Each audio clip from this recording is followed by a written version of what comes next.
सावन शिवरात्रि की कथा। हर हर महादेव। प्रिय श्रोताओं, आप सभी को सावन शिवरात्रि की हार्दिक शुभकामनाएं।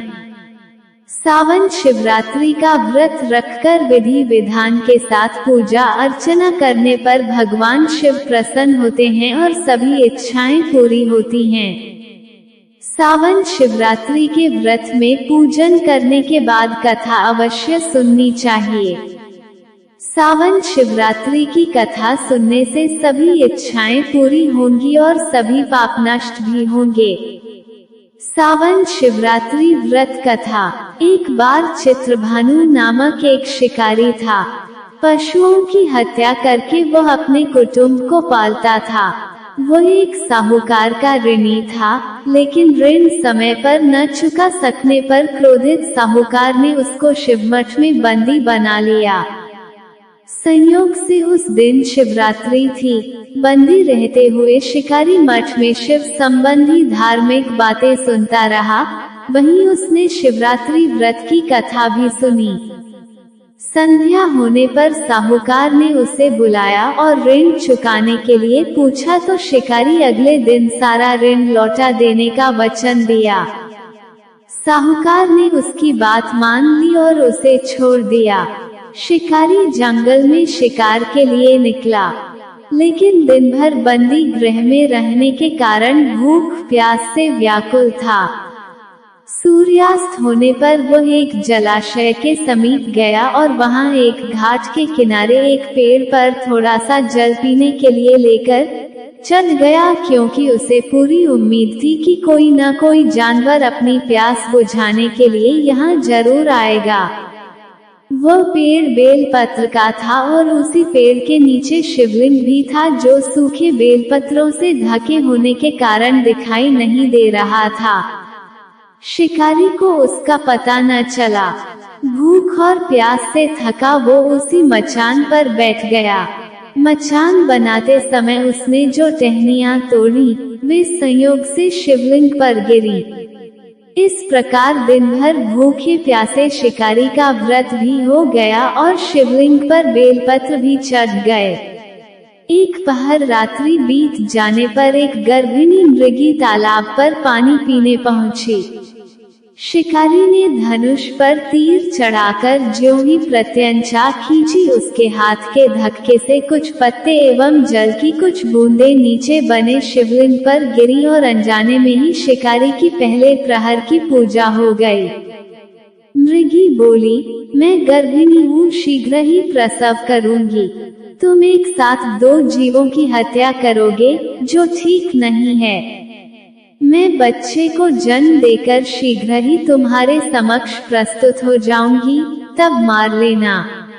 शिकारी ने प्रत्यंचा ढीली कर दी और मृगी जंगली झाड़ियों में लुप्त हो गई। कुछ ही देर बाद एक और मृगी उधर से निकली। शिकारी की प्रसन्नता का ठिकाना न रहा।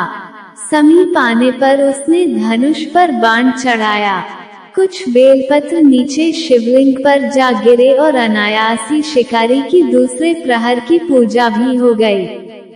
तब उसे देख मृगी ने विनम्रता पूर्वक निवेदन किया कि मैं थोड़ी देर पहले ऋतु से निवृत्त हुई हूँ, कामातुर विरहिणी हूँ, अपने प्रिय की खोज में भटक रही हूँ। मैं अपने पति से मिलकर शीघ्र ही तुम्हारे पास आ जाऊंगी। शिकारी ने उसे भी जाने दिया। 2 बार शिकार को खोकर वह चिंता में पड़ गया। रात्रि का आखिरी पहर बीत रहा था। तभी एक अन्य मृगी अपने बच्चों के साथ उधर से निकली। शिकारी धनुष पर तीर चढ़ाकर छोड़ने ही वाला था कि मृगी बोली, मैं इन बच्चों को इनके पिता के हवाले करके लौटाऊंगी। इस समय मुझे मत मारो। शिकारी हंसा और बोला, सामने आए शिकार को छोड़ दूं?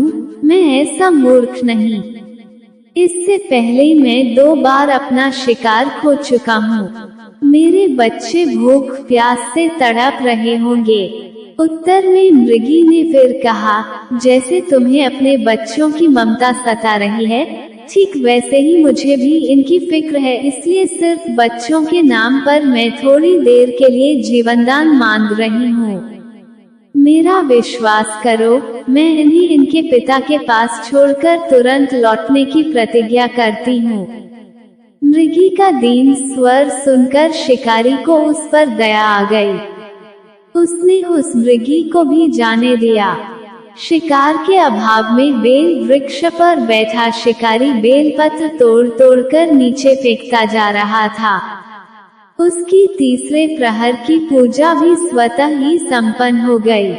पाँव फटने को हुई तो एक हृष्ट पुष्ट मृग उसी रास्ते पर आया।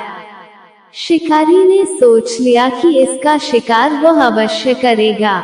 शिकारी की तनी प्रत्यंचा देखकर मृगविनीत स्वर में बोला, भाई, यदि तुमने मुझसे पूर्व आने वाली 3 मृगियों तथा छोटे छोटे बच्चों को मार डाला है, तो मुझे भी मारने में विलंब न करो, ताकि मुझे उनके वियोग में एक क्षण भी दुख न सहना पड़े।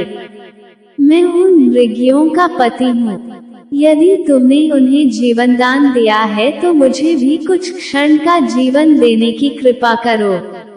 मैं उनसे मिलकर तुम्हारे समक्ष उपस्थित हो जाऊंगा। मृग की बात सुनकर शिकारी ने सारी कथा मृग को सुना दी। तब मृग ने कहा, मेरी तीनों पत्नियां जिस प्रकार प्रतिज्ञाबद्ध होकर गई हैं, वे मेरी मृत्यु से अपने धर्म का पालन नहीं कर पाएंगी। अतः जैसे तुमने उन्हें विश्वास पात्र मानकर छोड़ा है, वैसे ही मुझे भी जाने दो। मैं उन सबके साथ तुम्हारे सामने शीघ्र ही उपस्थित होता हूँ। उपवास, रात्रि जागरण तथा शिवलिंग पर बेलपत्र चढ़ने से शिकारी का हिंसक हृदय निर्मल हो गया था। उसमें भगवत शक्ति का वास हो गया था। उसके हाथ से धनुष तथा बाण छूट गया और उसने मृग को जाने दिया।